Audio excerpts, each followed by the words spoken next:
একটা গ্রামে থাকত এক ছেলে। তার নাম ছিল রাহুল। সে ভালো ছেলে হলেও ভীষণ অলস। একদিন সকালে মা ডাকলেন, রাহুল, ওঠো বাগা, সূর্য মাথার উপর চলে এলো, এখনো ঘুমাচ্ছ? আহ মা, আর একটু ঘুমোতে দাও না, কাজ তো কালও করা যাবে। মা অনেক বুঝালেন, কিন্তু রাহুল কোনো কাজ করতে চাইত না।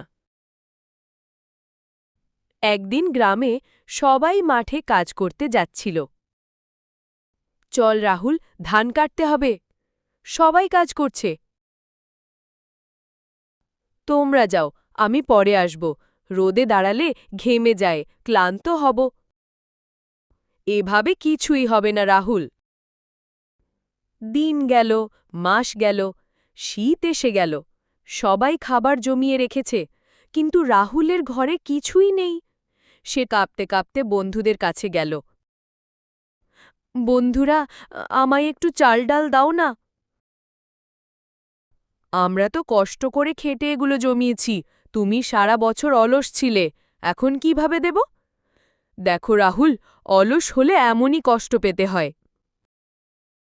তখন রাহুল বুঝল, অলসতা শুধু দুঃখ ডেকে আনে। এখন থেকে আমি সময় নষ্ট করব না, পরিশ্রম করব, তবেই সুখে থাকব। শিক্ষণীয় কথা: অলসতা মানুষকে দুর্দশায় ফেলে।